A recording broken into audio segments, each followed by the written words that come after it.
قامت الصلاة قد قامت الصلاة الله أكبر الله أكبر لا إله إلا الله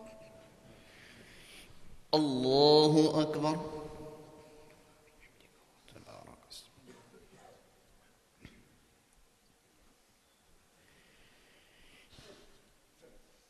الحمد لله رب العالمين الرحمن الرحيم مالك يوم الدين إياك نعبد وإياك نستعين اهدنا الصراط المستقيم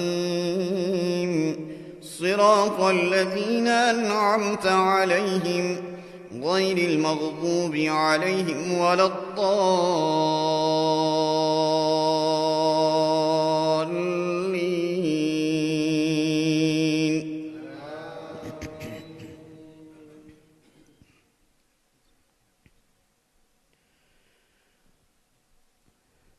وإذ قال موسى لقومه يا قوم اذكروا نعمة الله عليكم إذ جعل فيكم أنبياء وجعلكم ملوكا وآتاكم ما لم يؤت أحدا من العالمين يا قوم ادخلوا الأرض المقدسة التي كتب الله لكم ولا ترتدوا على أدباركم فتنقلبوا خاسرين قالوا يا موسى إن فيها قوما جبارين وإنا لن ندخلها حتى يخرجوا منها فإن يخرجوا منها فإنا داخلون قال رجلان من الذين يخافون أنعم الله عليهم ادخلوا عليهم الباب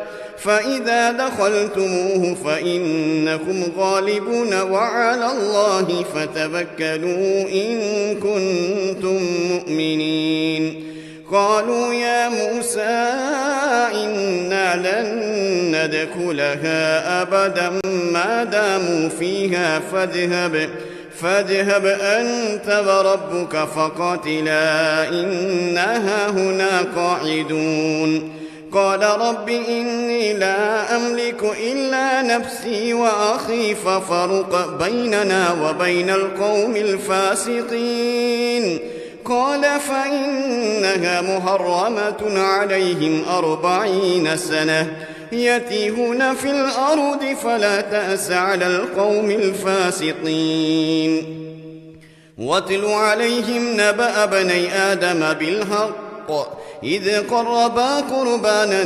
فتقبل من أحدهما ولم يتقبل من الآخر قال لأقتلنك قال إنما يتقبل الله من المتقين لئن بسطت إلي يدك لتقتلني ما أنا بباسط يدي إليك لأقتلك إني أخاف الله رب العالمين.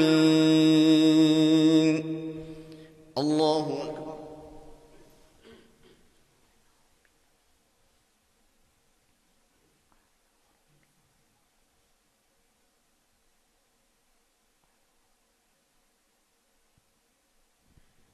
سمع الله لمن حمده.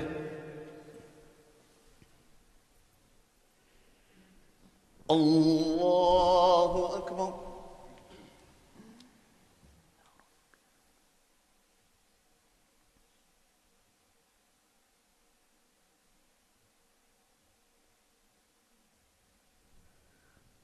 الله أكبر.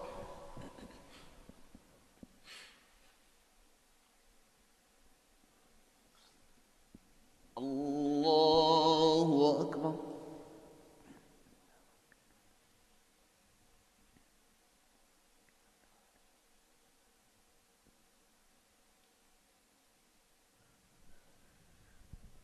الله أكبر.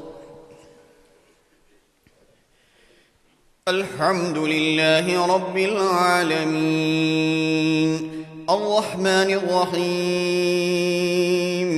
مالك يوم الدين إياك نعبد وإياك نستعين اهدنا الصراط المستقيم صراط الذين أنعمت عليهم غير المغضوب عليهم ولا الضالين.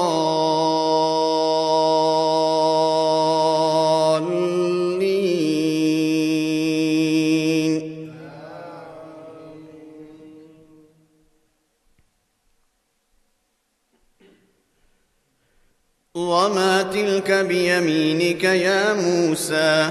قال هي عصاي أتوكأ عليها وأحش بها على غنمي ولي فيها مآرب أخرى. قال ألقها يا موسى فألقاها فإذا هي حية تسعى.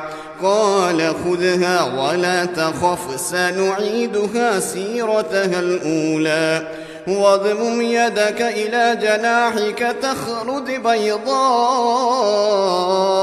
من غير سوء آية أخرى لنريك من آياتنا الكبرى. اذهب إلى فرعون إنه طغى. قال رب اشرح لي صدري ويسر لي أمري واحلل عقدة من لساني يفقه قولي واجعل لي وزيرا من أهلي هارون أخي اشدد به أزري وأشركه في أمري كي نسبحك كثيرا ونذكرك كثيرا إنك كنت بنا بصيرا. قال قد أوتيت سؤلك يا موسى. الله أكبر.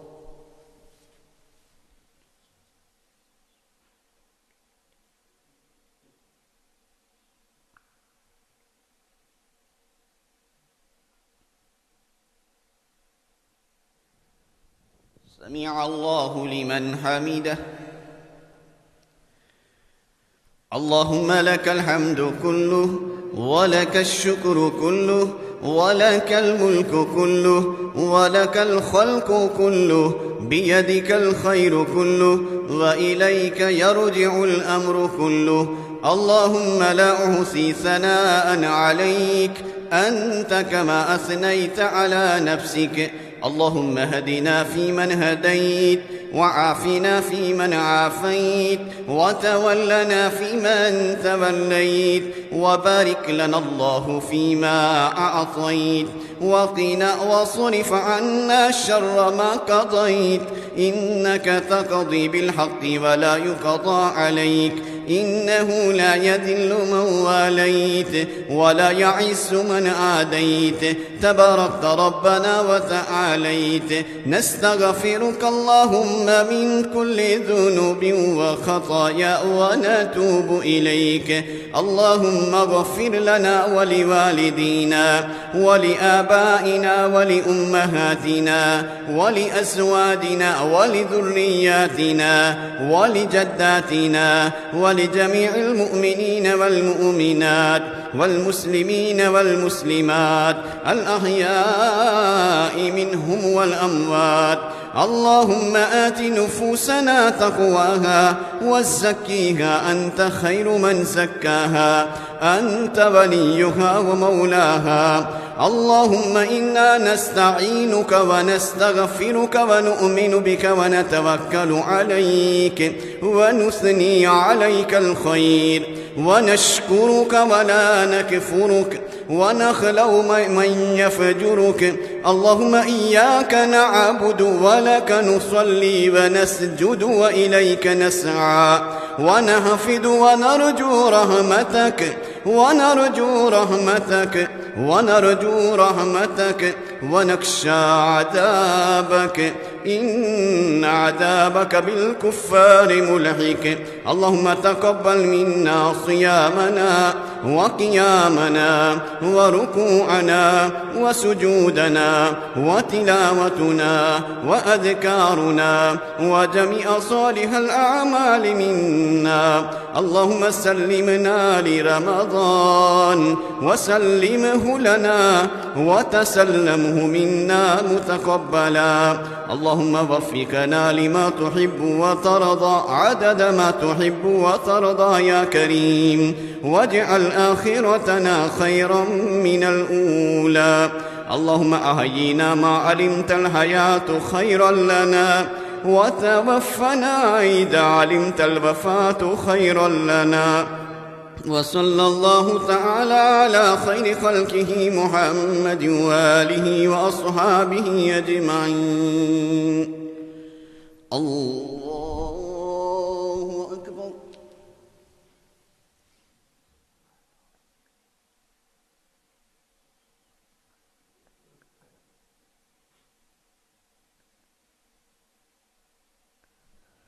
الله أكبر.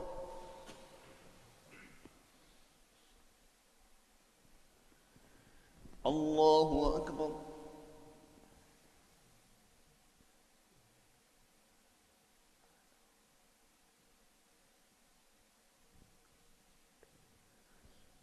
الله أكبر.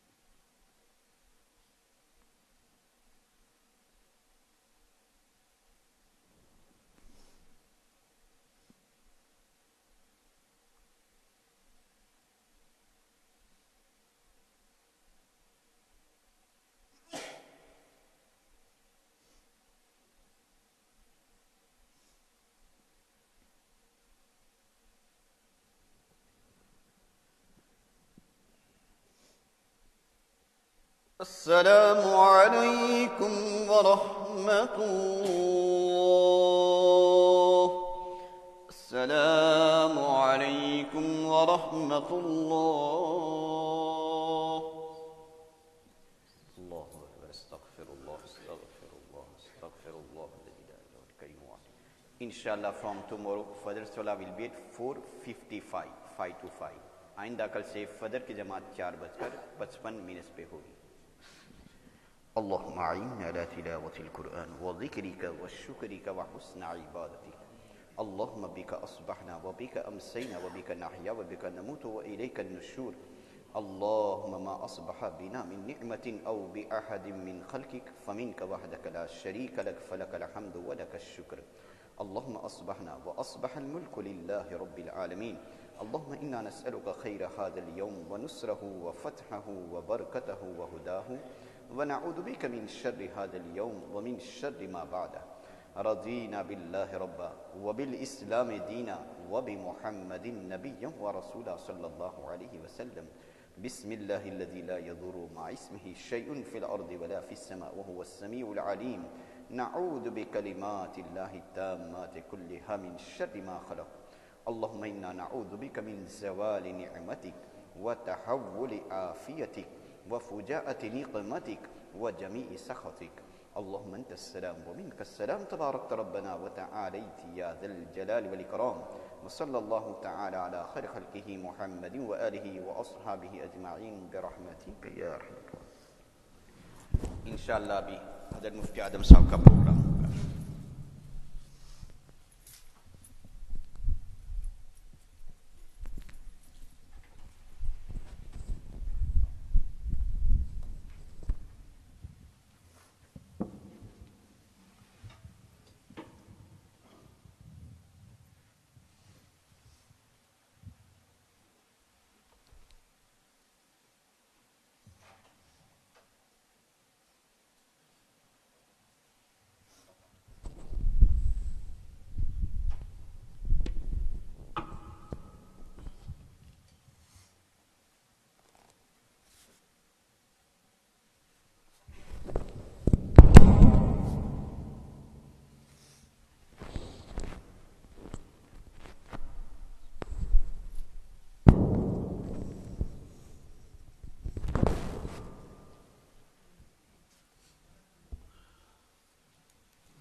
بسم الله الرحمن الرحيم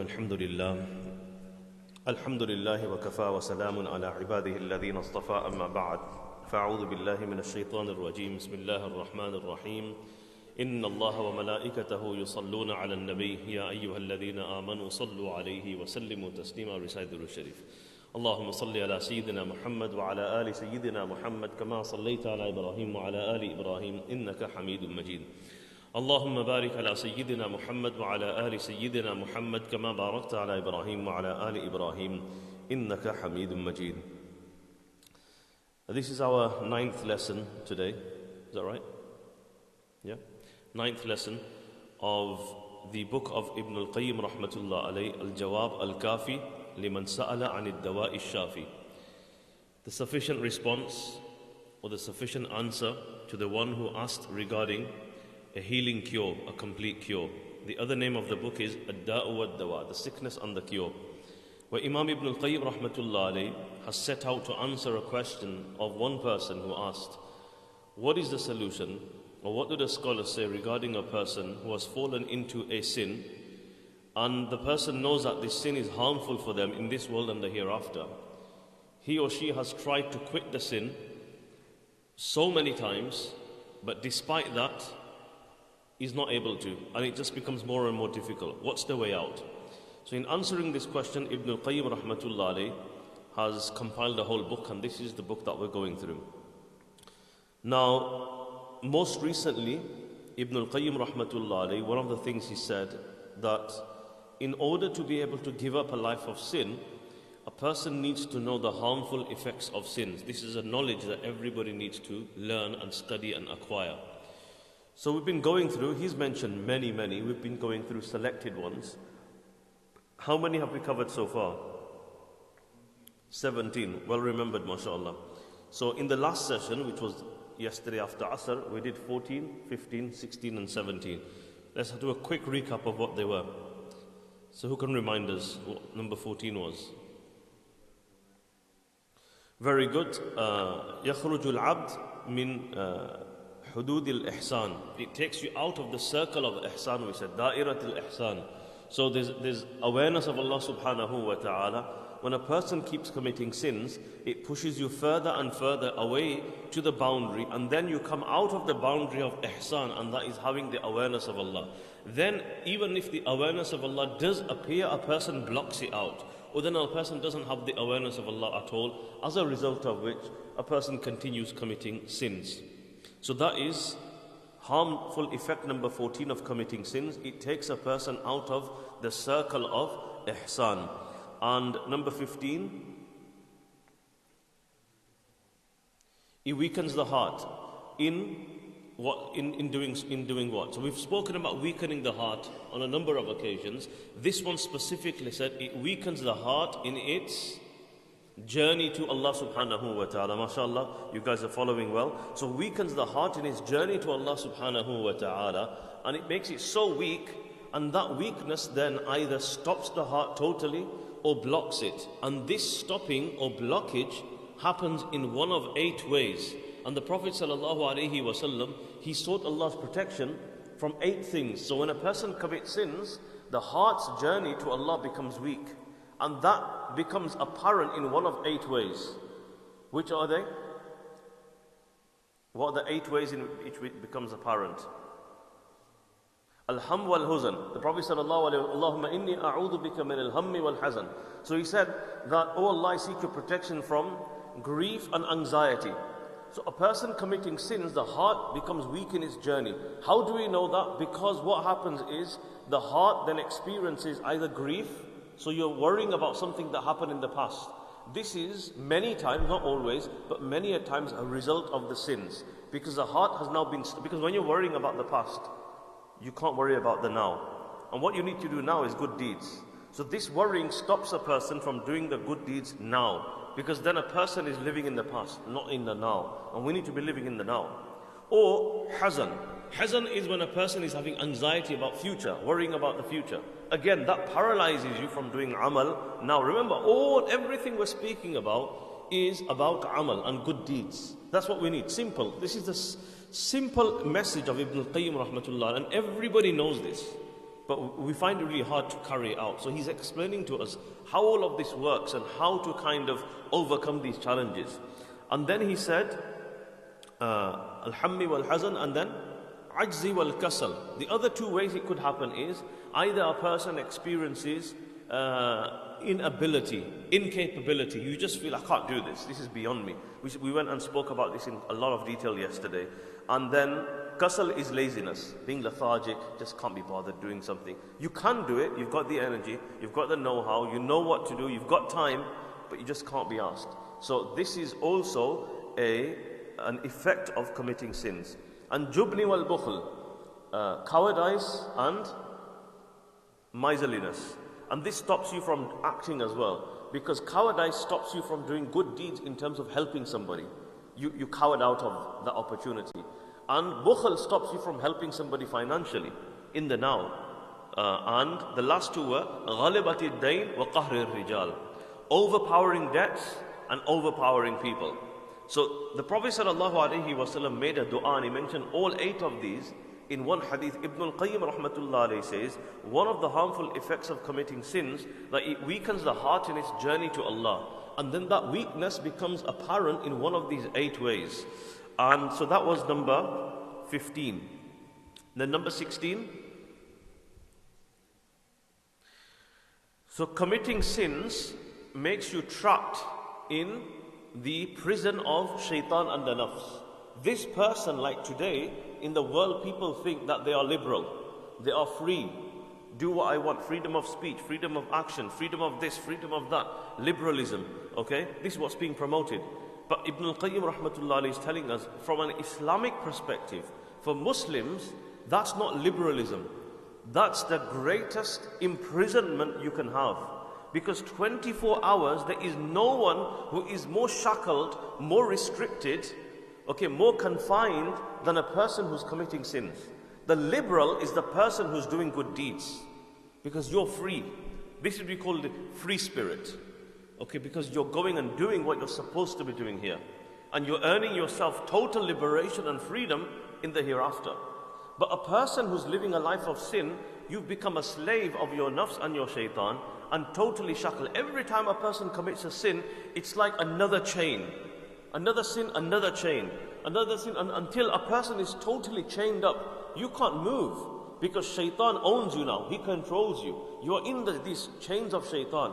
So he says this is another harmful effect of committing sins, that a person becomes totally trapped, restricted, confined within the prison of shaitan. And he said, there's no one who can be a worse prisoner than the one who's in the prison of shaitan. And the last one we did, number 17.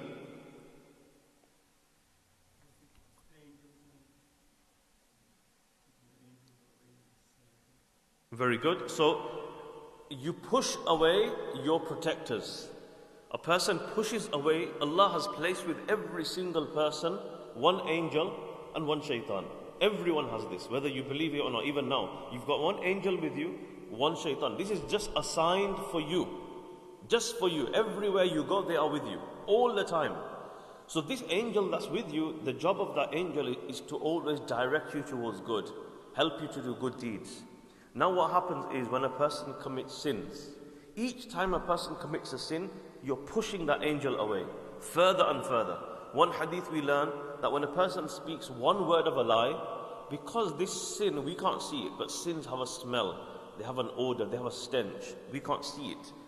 But the angel can feel it. So because of the stench from one lie, the angel runs away 1 mile. So he said, imagine if we're doing so many sins, and all types of sins, how far are we pushing away the angel who is there to protect us?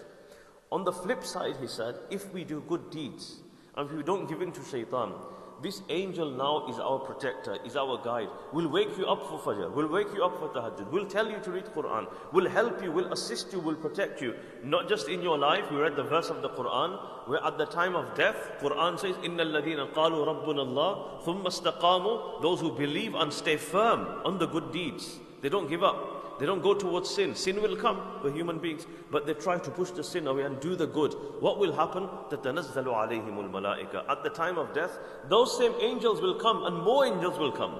تَتَنَزَّلُ عَلَيْهِمُ الْمَلَائِكَةُ, and they will say to them, أَلَّا تَخَافُوا وَلَا تَحْزَنُوا. Don't worry about the past and don't worry about the future now. Don't be anxious, because we will be with you. نَحْنُ أَوْلِيَاؤُكُمْ فِي الْحَيَاةِ الدُّنْيَا وَفِي الْآخِرَةِ. We were your friends, we were companions in this worldly life and also in this journey to the hereafter. We're going to be with you. Because you kept us with us in the world, we're going to be with you in this journey. So you've got nothing to worry about. So this, Allah has placed an angel, ana qareen, a shaitan, whichever one we listen to becomes stronger. So Ibn al-Qayyim rahmatullah alayhi said, if we, in the morning, every single morning when we wake up, okay, both the angel and the shaitan, they come running to us and they try to win us over. If we wake up and we make the dhikr of Allah, read the dua for waking up, make wudu, pray salah, remember Allah, any good deed, what happens is the angel gets a point, basically. Simple answer. Angel gets, it's 1-0 basically. Okay? So now what happens, the angel becomes stronger than the qareen and he pushes the shaitan away. And throughout the day that angel helps you, protects you, guides you. On the flip side, if we give in to the shaitan at that time, we don't pray, we don't read the dua, we don't make wudu, we neglect our salah, we neglect our other duties, and we go towards something that's shaitanic, we go towards something that's wrong, indecency, whatever it could be, or just being mindless, totally heedless. What happens? The shaitan pushes the angel away and he gets a point. It's 1-0 this way. And what happens is shaitan continues to overpower us throughout the day. The angel is still there, but it's weak, it's weakened. And this battle keeps happening throughout the day. Even now, we're sitting here now, the angel and the shaitan is there. Yes, it's Ramadan, so Allah locked up the shaitans. That's why it's easier for us to do good deeds. And, we're not as distracted as we normally are. If we was out of Ramadan, we wouldn't be sitting here. We know that. So it just shows that these things are there. So these are some of the things that we discussed yesterday. And so we've spoken about 17. Let's move on. So what Ibn al-Qayyim rahmatullah alayhi is going to do now is we're going to just digress a little bit before we go into one more. I think we'll do one more, which is 18, and then we'll go into another topic altogether. But before we go into the next one, in between he digresses a little bit. And what he's going to do now, he's going to break sins down into some categories. He's going to explain to us that every sin isn't the same. So sins have levels, and every level has a different kind of an effect. So he says, وَلَمَّا كَانَتِ الذُّنُوبُ مُتَفَاوِتَةً فِي دَرَجَاتِهَا وَمَفَاسِدِهَا تَفَاوَتَتْ عُقُوبَاتِهَا فِي الدُّنْيَا وَالْآخِرَةِ بِحَسْبِ تَفَاوُتِهَا. Because every sin has a different level, in this world and the hereafter, it has a different type of effect. وَنَحْنُ نَذْكُرُ فِيهَا بِعَوْنِ اللَّهِ وَتَوْفِيقِهِ فَصْلًا وَجِيزًا جَامِعًا. He says, with the fadl of Allah, with Allah's tawfiq, with Allah's ability, we're going to now discuss a whole discussion. And he goes, it's a very comprehensive discussion. And I believe him because I don't think anyone has categorized sins the way Ibn al-Qayyim has over here. Very unique discussion he's bringing here. You won't find this anywhere else. I don't think any other scholar has discussed this topic in this manner, where he's broken down and categorized sins and he's just laid it out for the people to understand. It's a beautiful way he's explained it, and you'll see as we go along. So he goes, look at this. Asluha naw'an. He said, all sins, any sin you can think of, they're of two types. That's it. You don't get any more. Every single sin will fall into one of two categories. Tark ma'mur wa fi'l mahdhur. Either not doing something you've been told to do, leaving something that you've been told to do, or fi'l mahdhur, meaning doing something you've been told not to do. Every sin will fall into one of these two categories. And he says these are the two types of sins that our parents from the humans and the jinns fell into. This is how he's explained it. Meaning, when Adam alayhi salam and Hawa ate from the tree, which one of the two did they do? Okay, not doing, what they were supposed to do. Doing what they were told not to do. Fi'l mahdhur. They were told, La taqraba hadhihi shajara. Don't eat from this tree. And we've been told, don't do this, don't do this. Don't. So they ate from the tree. And Iblis, what was he told to do? Make sajda. And he did tark ma'mur. He didn't do what he was told to do. So every single sin in this world falls into one of two categories. Either leaving what we've been told to do, or doing what we've been told not to do. So, number one. Then he says that further we can categorize these two types in terms of where they occur. And he says, either they will be external, meaning carried out by your limbs, or they will be internal, carried out by the heart. So how many types are there now? There's 4 types. Okay? Number one is not doing what you've been told to do with your limbs and with your heart. And then doing what you've been told not to do with your limbs and with your heart. These are 4 types now of sin. Every sin you can put into these categories. Now, then he says, further we can categorize this into 2 categories. Okay, another 2 categories. Those things which breach the rights of Allah, those things which breach the rights of the creation. We know this by huququllah, huququl ibad. Now that was a very basic kind of categorization. Now what he's bringing, the categorization he brings now is very interesting, and you won't find this anywhere else. He says, ثُمَّ هَذِهِ الذُّنُوبِ تَنْقَسِمُ إِلَى أَرْبَعَةِ أَقْسَامٍ. Then these sins fall into 4 categories. Every single sin you can think about falls into one of 4 categories. And I can think that, okay, the sin I'm involved in, which one of these does it fall under? You'll be able to tell straight away. I'll tell you the names first, so you can learn them as you go along. The first category is called malakiyya. Malakiyya. Malakiyya means angelic sins. You might be thinking, what kind of sins are they? How can it be angelic kind of sin? Okay, so number one, he says malakiyya. Dhunub or ma'asi malakiyya. Angelic sins. Number 2, shaytaniyya. The satanic demonic sins. Satanic, shaytaniyya. Number 2. Number 3, sabu'iyya. Sabu'iyya. Sabu'iyya means predatory sins. You know predatory animals? Okay, the animals that hunt, like a lion, for example. Sabu'iyya. Predatory sins. And number 4, bahimiyya, meaning animalistic sins. He says every single sin you can think of will fall into one of these 4 categories. And then he's going to explain now the meaning and the explanation of each one of these 4 categories and what kind of sins fall into each category. So number 1 was malakiyya, meaning angelic sins. Number 2, shaytaniyya, satanic sins. Number 3, sabu'iyya, predatory sins. And number 4, bahimiyya, animalistic sins. Yeah, have you got it? Malakiyya, shaytaniyya, and sabu'iyya, and bahimiyya. Angelic, satanic, predatory, animalistic. Now he's going to explain each one. Number 1, for dhunub al-malakiyya. What does it mean? Like that sounds a bit wrong. Like how can it be an angelic sin? Angels don't sin. What does it mean? Dhunub malakiyya. فالذنوب الملكية أن يتعاطى ما لا يصلح له من صفات الربوبية كالعظمة والكبرياء والجبروت والقهر والعلو واستبعاد الخلق ونحو ذلك. He says that angelic sins is when you bring in yourself God-like qualities. Those qualities which are only suitable for Allah. When a person brings those in himself or herself, for example, like greatness, magnificence, force, grandeur, elevation, for example, enslaving people, wanting people to be beneath you all the time, sins like this, these are known as malakiyya, angelic sins, because these are for those who are elevated. These are only suited for Allah subhanahu wa ta'ala. He says that shirk is also included in this as well. Shirk also falls into this category as well. You know, Fir'aun said, Ana rabbukum al-a'la. Okay? Ana rabbukum al-a'la. I am the greatest Lord. Everyone should worship me. Everyone should acknowledge me. Everyone should bow down to me. I am something. Okay, so this is dhunub malakiyya. And he says that this is one of the most dangerous types of sins. And as a result of this sin, a person's actions are nullified. No good deeds are acceptable when a person is engaging in this type of sin.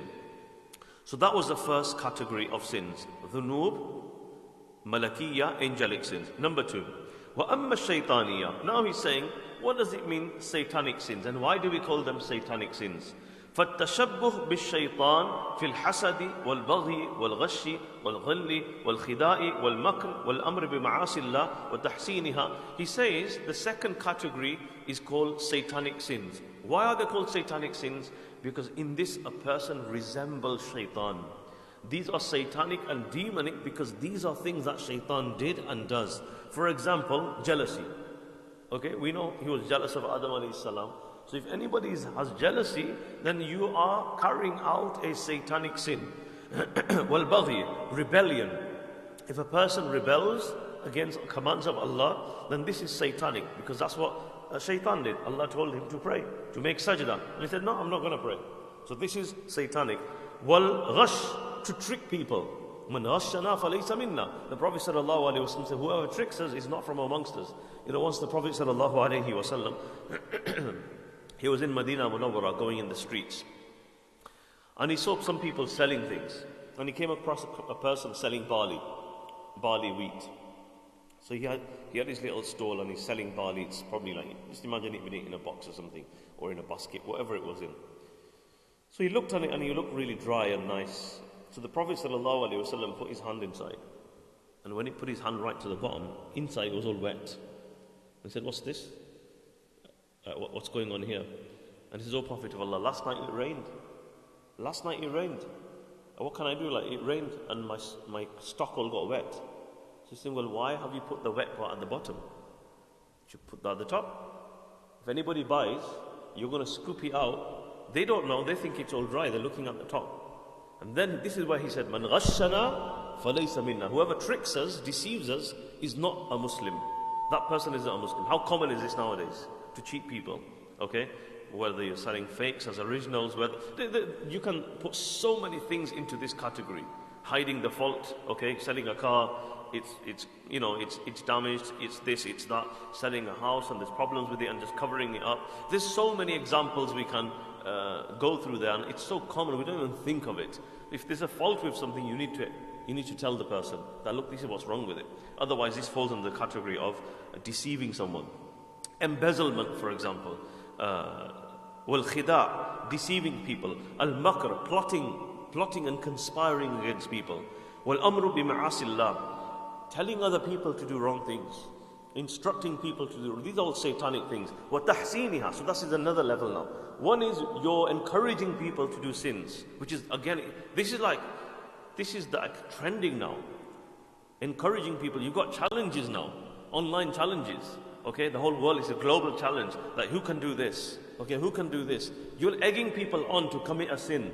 And then the next level after that is tahsiniha, beautifying it. There's a whole industry. People are being paid, millions of pounds are being spent to beautify sin and to make sin look glamorous. Okay, this is a satanic action. وَالنَّحْيُ عَنْ طَاعَتِهِ, stopping people from obeying Allah subhanahu wa ta'ala. Bringing innovation in the deen, calling people towards deviation. All of these sins are called shaytaniyah. And you can put so many sins in this category. And Ibn al-Qayyim rahmatullah alayhi says, this category is closely linked to the first category. Malakiyah, okay, those sins, and these are quite closely linked. Now if you look, these two are more kind of a spiritual kind of sins, if you think about it. The first was Malakiyah, angelic, and satanic. They're more linked to your spiritual side. Now he's going to shoot two categories which are more based on your physical action. So number 3 is Sabu'iyah, predatory sins. Now a predator animal is one that hunts and kills other animals, okay, just to get by. So he says, for example, for the nubul udwan, rage. A person's got a lot of rage inside them. Al-ghadab, anger. Safkud dima, having this desire to just kill, bloodshed. Wat-tawathub ala du'afa, pouncing on weak people. You know, just being cruel, being oppressive. And those people who are incapable, you know, we see this happening in the world now, where the wars are taking place. Just people are just going in, just because they've got power, they've got authority, they think they can just go and kill innocent people in their thousands and not have to pay a penny for it. It's just, they become bloodthirsty. This is a predatory sin. And many other sins breed from this kind of behavior. And as a result of which people go around causing a lot of inconvenience, oppression, torment, persecution to other human beings because of this. When a person has this predatory instinct inside them they just go around causing a lot of trouble to people. So this is number 3. And number 4 is called al-dhunub al-bahimiyya, animalistic sins. And he said the example of animalistic sins is things like greed and wanting to always fulfill the desire, like filling the stomach, always like wanting to eat nice things, fancy things. Nothing wrong with eating, nothing wrong with eating well. But when you go into gluttony and just having the desire for food and nice food all the time, and this is so common, like we're all in this, okay, all the time wanting the best to eat, and then always to fulfill your sexual desires. These two are very, very closely linked.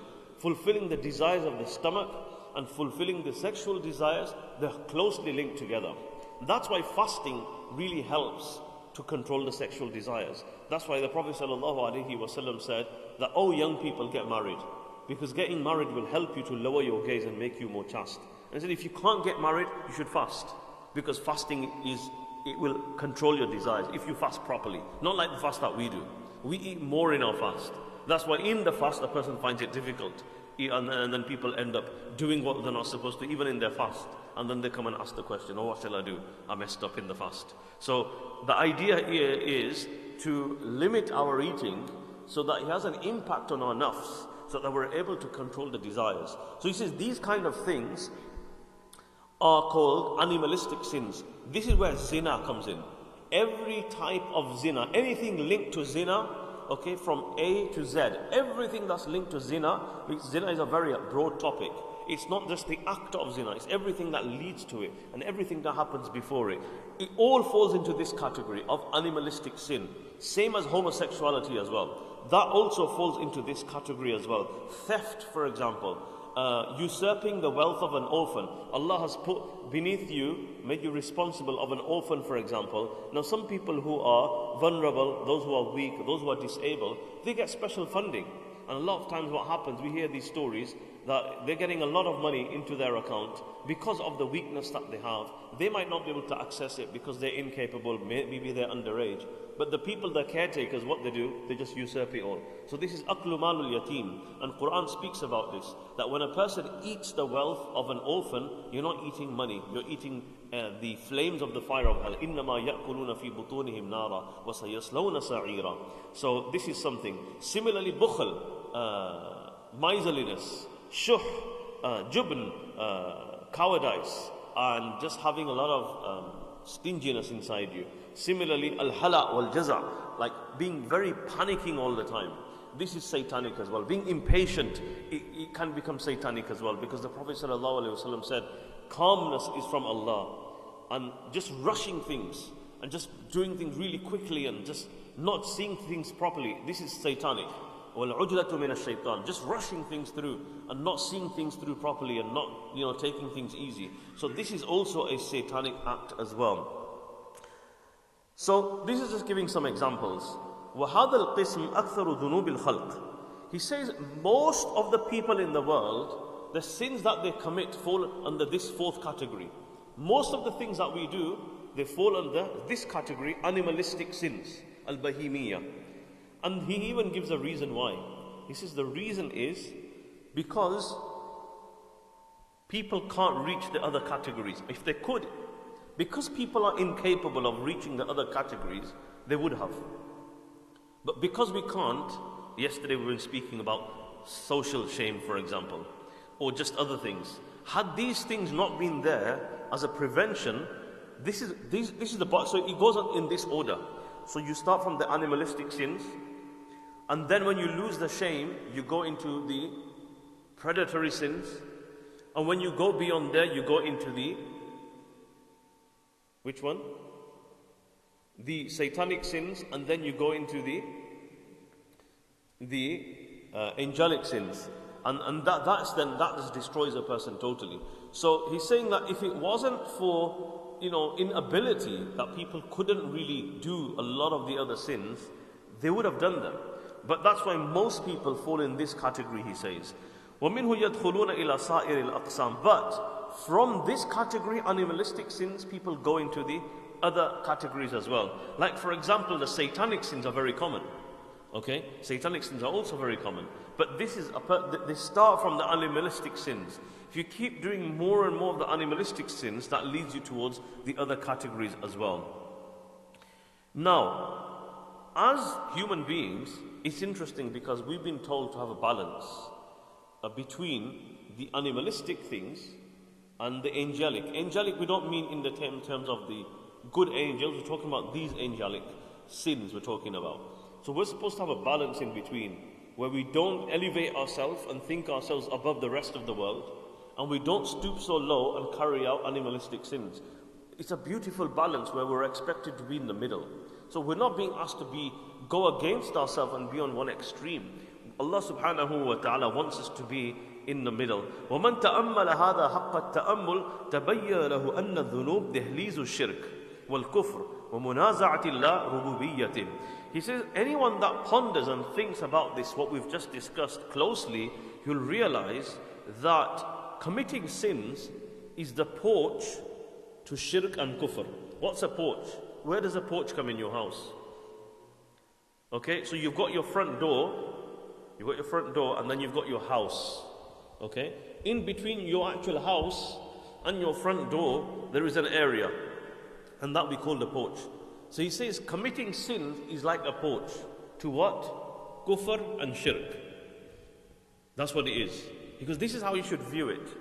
That's what it is. Remember, yesterday or the day before, he said sins are like postcards. That invitation from kufr has sent you an invite. It's not kufr, but it's come from there. If you keep accepting these postcards, one day you're going to accept the invite and think, yeah, let me go along. So he says that if a person carries on committing sins, it's like you're in the porch of kufr and shirk. You've not gone in yet, but you're getting closer each time. May Allah protect us. So this is the explanation he is explaining to us in regards to this. Now, what we're going to do quickly is we're going to discuss one more harmful effect of committing sins, which is going to be number 18. So the 18th harmful effect of committing sins, وَمِنْ أُقُوبَاتِهَا أَنَّهَا تَعْمِي الْقَلْبِ فَإِن لَمْ تُعِمْهُ أَضْعَفَتْ بَصِيرَتَهُ وَلَا بُدَّ. So he says another perspective he's giving. So number 18, one of the harmful effects of committing sins, that it blinds the heart. It blinds the heart. فَإِن لَمْ تُعْمِهِ أَضْعَفَتْ بَصِيرَتَهُ. If it doesn't blind you, then it weakens your ability to have insight from the heart. And وَلَا بُدَّ وَقَدْ تَقَدَّمَ بَيَانُ أَنَّهَا تُضْعِفُهُ وَلَا بُدَّ. Now he says we've already discussed this, haven't we? We've already discussed that committing sins kind of blinds your heart. He says, right, I know we've already discussed it, because I'm giving you another perspective now. So it's not the same. It's not. He's saying, like, guys, don't think this is a repetition. Yes, we have said that committing sins weakens your heart, blinds your heart. He's saying, no, I'm going to give you a new perspective now. This is a separate one from the ones we've discussed. Now he's going to explain. What does it mean, blinding the heart? فَإِذَا عَمِيَ الْقَلْبِ. He says, when the heart becomes weak and it loses, there's two things that happen when the heart becomes weak, meaning blind over here. He says, number one, it loses the ability to recognize guidance, number one. And number two, it loses the ability to follow through with the guidance. So he says there are two roles of the heart. Ibn al-Qayyim rahmatullah alayhi is telling us, فَإِنَّ الْكَمَالَ الْإِنسَانِ مَدَارُهُ عَلَى أَصْلَيْنِ. Human perfection in this world is based on two things. If you want to know where you rank in the world, or in the sight of Allah, in Islam, in your deen, then he says human perfection is based on two things. That's it. It's very simple, he's simplified it. Human perfection is based on two things. Ma'rifat al-haq min al-batil. Number one, recognizing the difference between good and the bad. Okay? Umar radiallahu ta'ala anhu was known as Al-Faruq. And Faruq means the criterion. Quran is called Al-Furqan. Furqan means a criterion, because it differentiates and distinguishes between right and wrong. Al-Faruq bayn al-haqqi wal-batil. Umar radiallahu ta'ala anhu was very clear. This is right, this is wrong. No middle path. Right, wrong. So one of the roles of the heart, he says, is to recognize right from wrong. And that's what we're doing now. You know, we're going through these sins to try and like separate between what's right, what's wrong.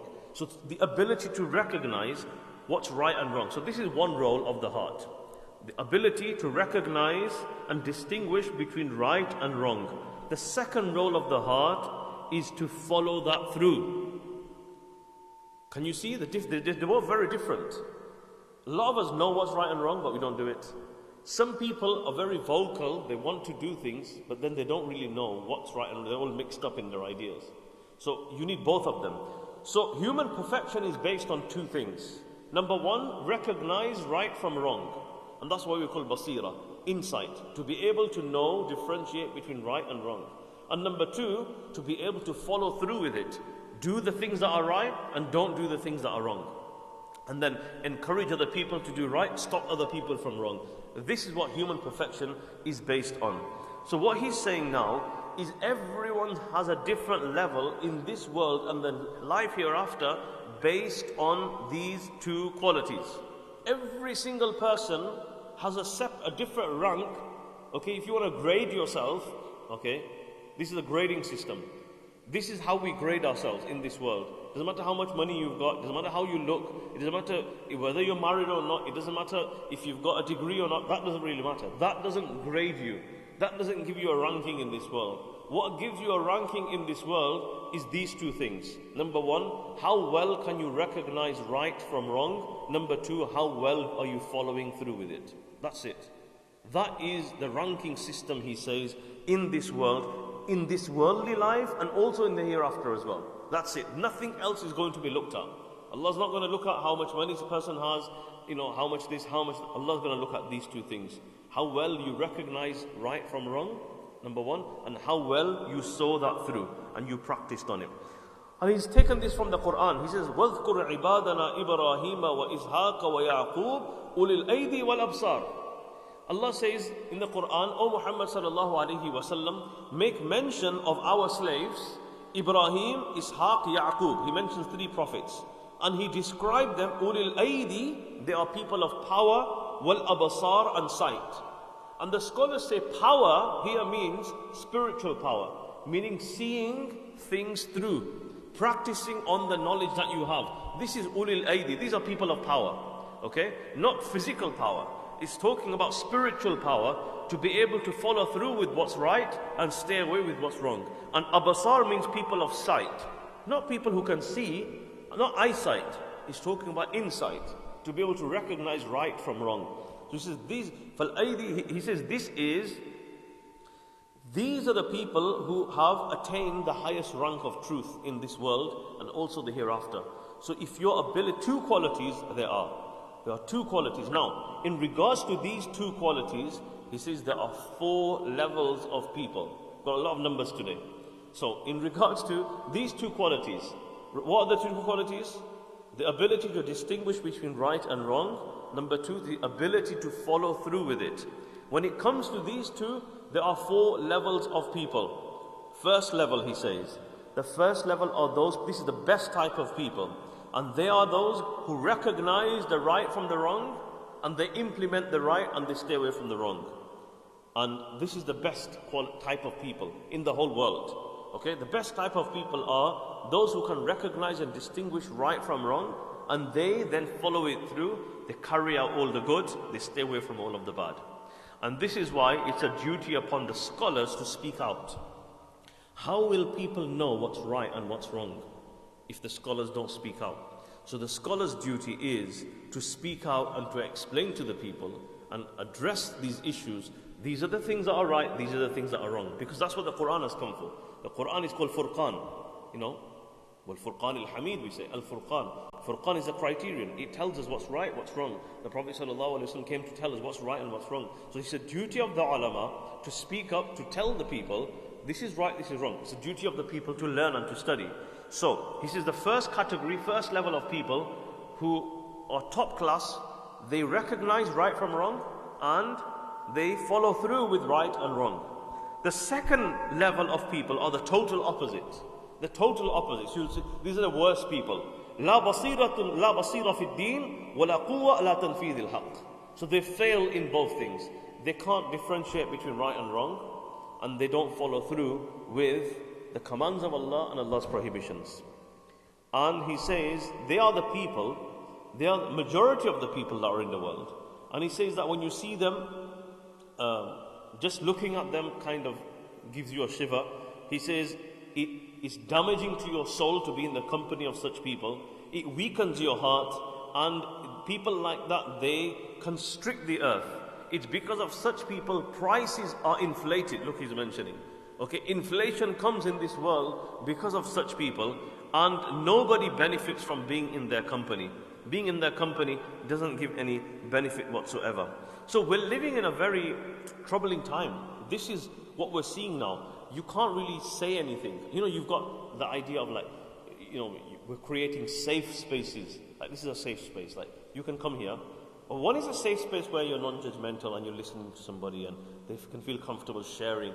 But we're trying to create a lot of safe spaces in the world. They're not really safe. They're very dangerous spaces, because it's as if you can go there and you can just give up anything. There's no boundaries, there's no limits. And we call it a safe space. Like, you don't have to worry about anything. Don't worry about what anyone says. Don't worry about what anyone does. Don't worry about anything. Just, this is a safe space. Just be yourself. Okay, be your animalistic self, just let it all out. It doesn't matter how you feel, doesn't matter what. Yes, there are certain things which can be discussed, can be challenged, can be worked on. Okay, people go through certain weaknesses, but to promote this idea of a free society and just mind your own business, I can do what I want, I can be who I want, I can identify as who or what I want, this is very problematic. And you might have heard of something called the bystander effect. Have you heard of the bystander effect? The bystander effect is basically, it's a social psychological theory. In America, what happened was there was a murder that took place, but the murder was quite strange, because the person who carried out the murder, it wasn't like he just went and killed this person. There was a lot of people around. People came and went, and he didn't like attack the victim once. He attacked the victim once, went away, and he came back and attacked again and went away, and there were a lot of people around. There's a lot of lights flashing and people coming and going, but not many people ended up calling the police. And then he had the ability to come back again and again and attack this victim. And so basically after this, they thought, like, what went wrong there? Such a gruesome murder. He went and committed this act so many times. There's so many people around. Like, we say in broad daylight. This was carried out in broad daylight. How do robberies and criminal acts happen in broad daylight? They went and did this social psychological study, which is called now the bystander effect, or it's also called bystander apathy, where the presence of people inhibits you from taking action and helping other people. So the more people there are, if somebody's in trouble, okay, and the more people there are around, it influences you in thinking, I'm not gonna help. He'll do it, she'll do it, they'll do it. Okay, why? I don't need to do it. The less people there are more chances of you going and helping out. Okay, so people think, so the presence of other people stops you from helping out and assisting somebody at the time of need. So they actually did a whole study on this. And we're going through this now, where so much is happening and we've got this attitude of apathy, like, why should I do anything? I don't need to do anything. Let them do what they want. And it's being pushed and promoted, like, as if it's like, they're in their safe space, like, I shouldn't say anything, I shouldn't do anything. It might be politically incorrect, you can't, and this is the culture that's being created now. May Allah protect us. So that was the second category. Al-Qism al-Thalith. The third category, or the third level, is Man lahu basiratun bil haqq wa ma'rifatan bihi. So the third category of people is those people who, from the heart, they can recognize the truth. They can distinguish between right and wrong. لَكِنَّهُ ضَعِيفٌ لَا قُوَّةَ لَهُ وَلَا تَنْفِيذِهِ وَلَا الدَّعْوَةِ إِلَيْهِ. However, their weakness is in the implementation, in following through. So this is like a lot of us. We know what's right, we know what's wrong. We can distinguish. When it comes to following through with it, we can't follow through with it. And because we can't follow through with it, we can't invite other people towards it as well. And both things are necessary. For the world to become a good place, I can't just pray myself. I can't just become good myself. I can't just stay away from sins myself. I have to do it myself, and I have to get the community to do it, my family to do it, the global world. I have to go out and do this. This is a duty. It's a duty upon every single Muslim. You can't, this world will not operate by me, myself and I. So much so, some scholars have written, just doing your own worship will not be sufficient for your salvation on the Day of Judgment. Just carrying out your own individual worship will not be sufficient for your salvation on the Day of Judgment. Mufti Shafi Sahib Rahmatullah Alayh has written this in the tafsir of Surah Wal Asr. Because the Quran says, it's going to come now, I'm going to mention it, I'll mention it when it comes. So, the third level is, you can distinguish between right and wrong, but you can't follow through with it. As a result of that, you don't practice everything you're supposed to, and then because of that you think, well, if I'm not doing it, how can I tell somebody else? So it's a big problem, because we need everyone to be enjoining good and forbidding evil. Everyone should be doing this. And if everybody was doing this, with wisdom obviously, with politeness obviously, in a nice way of course. And number 4, the fourth category of people is مَنْ لَهُ قُوَّةٌ وَهِمَّةٌ وَعَزِيمَةٌ. There are those people who've got the courage, who've got the passion, who've got the drive. And you find a lot of people like this as well. They're very vocal, right? They speak out. They're very vocal, they speak out. They really want to, they've got something to say. They're quite loud. They have ideas, they have opinions. This should be like this shouldn't be happening. How dare they do such a thing? They're part of the protest, they're part of the rallies, they're part of the demonstrations. They're quite vocal. لَكِنَّهُ ضَعِيفُ الْبَصِيرَةِ فِي الدِّينِ. But they don't have any insight in the truth. They don't really know the knowledge to differentiate between right and wrong. So they've got the strength in terms of being vocal, and they are calling things out. And they like doing correction of people, okay? But they can't distinguish between who are the friends of Allah, who are the enemies of Allah. They can't distinguish between, and he's given some good examples. He goes, to them, like, everyone's one, everyone's equal. They don't really know who are the good people, who are the bad people.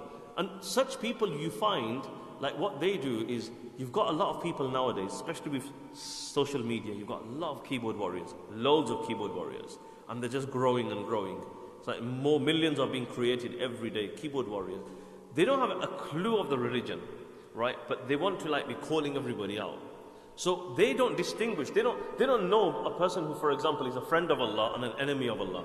They'll praise an enemy of Allah, okay, because to them that person is right. Okay, and they'll curse a scholar or a friend of Allah because they've just got this mindset, oh, all scholars are corrupt. So then they'll just go on this rant, and they'll just keep going on and on and on. And you see this. They'll just go on and on. So they can't differentiate. And he gives a very good example. He said that they will not be able to differentiate because they will think anything that's black is a date. He says they will look at anything, if it's black, it has to be a date, a khajur, a date. And he says anything that's white is flab. Okay, fat, fat of an animal, okay, it's white, isn't it? So he says they will think anything that is white is flab or fat of an animal. They will think that a swelling is flab. Can you see the example he's giving? They will think if somebody's got a swelling, they will consider that to be flab or fat on a person's body. But in reality, it's not. They can't see. They can't distinguish. We said the distinguishing factor between right and wrong. They can't do. They'll call it out. Okay, when they say call a spade, okay, so they'll try to call things out, but they'll get it wrong because they don't have the insight. You need both of these things to succeed in life, and they will call every beneficial medicine, they'll call it a poison. Anything that's good, okay, to them, and you see this nowadays, like all religious people are corrupt. Anyone who's got a beard is corrupt. A lot of people have this mentality. Bearded people women, niqab is all bad. They're just all bad. People believe that.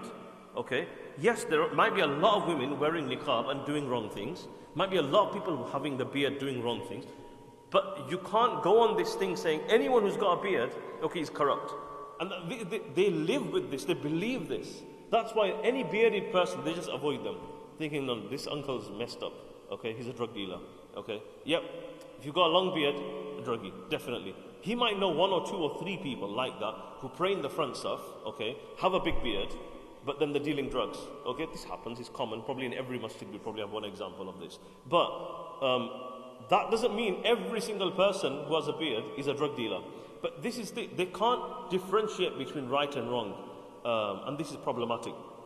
So now Ibn al-Qayyim rahmatullah alayhi also mentions over here that those people who are scholars, those who are imams, those who are doing the work of deen, going out preaching to other people, ideally they should be from the first category. Ideally, of course we know not everybody is, but they should strive to be from the first category, where number one, they have a good deep understanding. Nowadays everybody wants to be a scholar, everybody wants to be a mufti, everybody wants to preach to people. Okay, to be able to do that, you need to have these 2 things. Number one is you need to have a deep insight. You need to know first of all before you tell other people. You can't preach on ignorance. Okay, and there's a lot of ignorance today, you can see. That's because they don't have number one.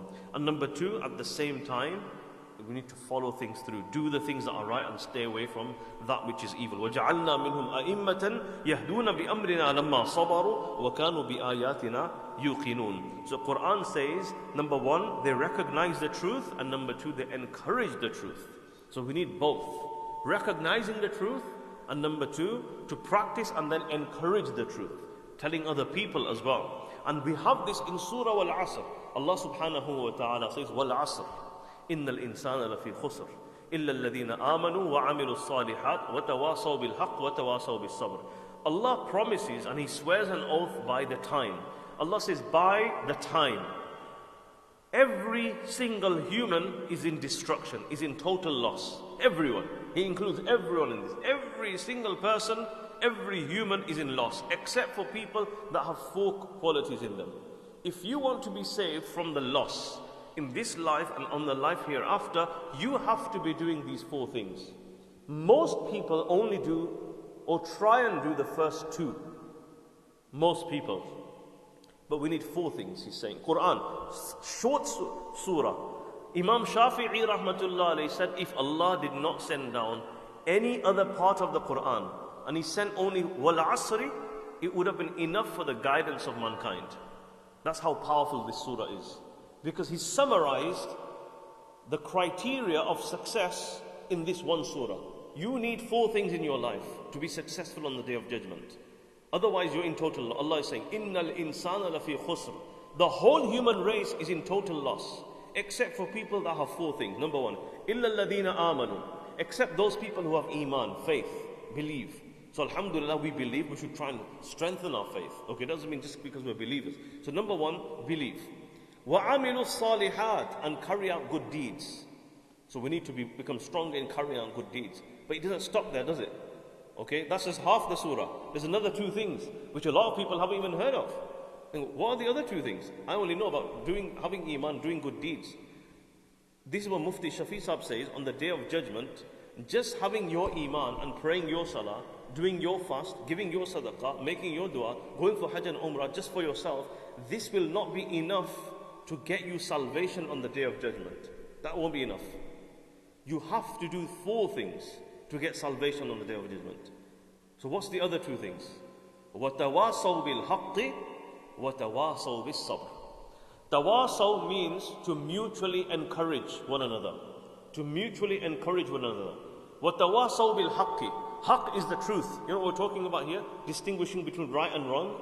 Now that you've got iman and you're doing good deeds, your duty is now to encourage other people as well. Speak to other people, whether it's your family members. Nowadays is a trend. Even family members don't say anything to their own children anymore. Okay, no, you don't care if they've prayed, if they've not prayed. Like, you're worried about, have you done your homework? Have you cleaned your room? Okay, have you had your food? Have you done your assignment? Did you go to school on time? We're worried about that. Okay? You know, we're worried about, you didn't get a parking ticket, did you? We're worried about these kind of things. Parking tickets, fines. Did you meet the deadline? Okay? have you done this? Have you paid the bill? Have you done this? Have you done that? Those things we're concerned about because we can see the harm, we call them harmful effects. We see the harmful effect and we recognize them, okay? We have a deep insight that if you get a parking ticket, that's £30, that's £70, okay? I hope you didn't park on a double yellow. Okay, parents are very particular, telling their children, okay, make sure you do this, make sure you do that, okay? But they don't see the harm of missing one salah. They don't care. Children are missing their salah. Okay, I'm talking about mature children who are still living with their parents, or even if they're not, okay, all salah are being missed. No one says anything. This is a duty. Allah has made you responsible. Allah will ask you about this on the Day of Judgment. So this is family. It doesn't stop there. It extends to other people as well. Enjoining and encouraging good in the world. It's a duty upon every believer, not just the scholars. So Allah says, Innal insan lafi khusr. All of humanity is in a loss, except for people who do four things: believe, good deed, tawasaw bil haqq, encouraging the truth and good, wa tawasaw bis sabr, and encouraging people to be patient. Now, when you go around speaking to people and telling people, encouraging them with wisdom, of course, in a nice way, you don't want to shout at people and go crazy at them. That doesn't work. That's wrong. Okay, that should not be done. Do it in a nice way. When you go around doing this, what's going to happen? You're going to have challenges. Is it going to be easy? No, it's not easy at all. You're going to face challenges. It's going to be difficult. You're going to get a backlash. As a result of that, what's going to happen? You're going to have problems in your way. So now, number 4 is وَتَوَاصَوْا بِالصَّبْرِ. We have to mutually encourage each other to be patient. This is required. Do you know, at times, for example, there will be times when I need you. It doesn't matter how knowledgeable or how much practicing or how much I'm encouraging other people. I could be encouraging other people, I'll face challenges. I will need you to come and give me sabr and encourage me to be patient. Don't worry about it. And Allah does this with the Prophet ﷺ again and again in the Quran. Don't worry about what they say. Don't worry about what they say, Allah tells him. Don't let what they say get to you. Don't let that bother you. Don't worry, you're on the truth. إِنَّكَ لَمِنَ الْمُرْسَلِينَ. Of course you're the messenger. They're denying you. That doesn't mean anything. Of course you're the messenger. I love you so much. I'm always watching over you. I'm protecting. I'm happy with you. I'm pleased with you. Don't worry about it.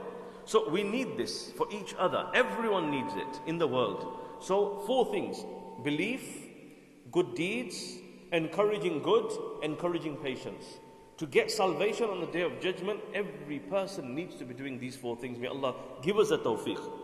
So, these are things which Imam Ibn al-Qayyim rahmatullah alayh has mentioned.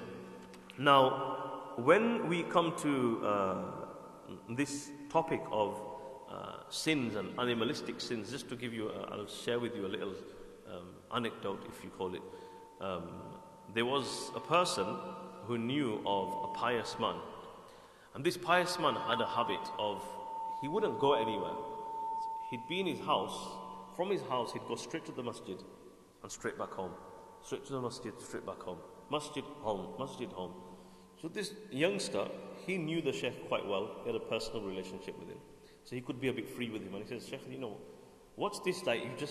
That's all you do. You just go to the masjid, come home. You go to the masjid, come home. Like, there's other places as well. Why don't you come out? Like, see the world. Come and chill with us here. We'll go there. You know, you should, chill out a little bit and be a bit more flexible. Why are you so rigid? Like, you just stay at home, go to the masjid, stay at home, go to... So, in the beginning, the Sheikh didn't say anything. So, the student, he kept persisting. So, what he did was, one day, he took his hat, took his topi, okay, kufi, qalanswa, whatever you want to call it, and he gave it to the student. And he said, here, wear this. You can wear this today. So, the student wears it, and he goes. That day, he went into the marketplace. When he went into the marketplace, he was shocked. Normally, he'd see people. Now, today, when he's gone into the marketplace, he's seeing people. So you can see the person, but one person, he's got the face of a pig. Another person's got a face of a monkey. Another person's got a face of a donkey. Somebody else has got a face of a dog. And he started going crazy. He goes, whoa. He goes, I can't take this anymore. He quickly ran back to the Sheikh, gave back the hat. He goes, now I know why you don't go to these places. So sometimes, now Allah knows best if this story is true or not. You don't have to believe it if you don't want to.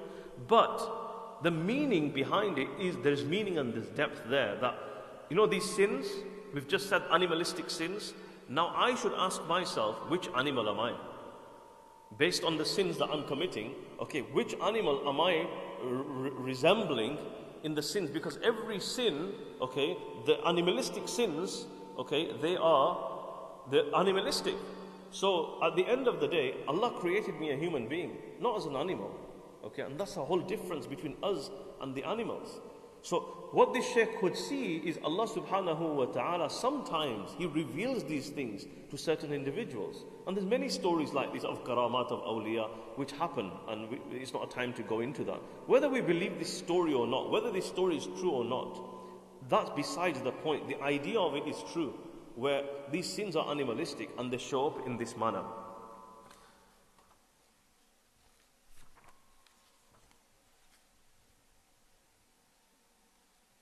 So this was we discussed number 18. And then we've gone into a categorization. And so we'll stop here, inshallah. We'll stop here. Now, from here, Ibn al-Qayyim rahmatullah alayhi is going to go into another very interesting discussion where he's going to compare major sins and minor sins. Is there anything called a major sin and minor sin? If there are, what are they? How do we differentiate? And again, he's done a brilliant job of this. You won't find the way he's done it, he's just compiled everything together and presented it very beautifully for us to understand and appreciate the work that he's done in trying to get this across to us. So inshallah, after Asr tonight, we'll continue from here onwards. Subhanallah wa bihamdihi, subhanakallahumma wa bihamdik, nashhadu an la ilaha illa anta, nastaghfiruka wa natubu ilayk.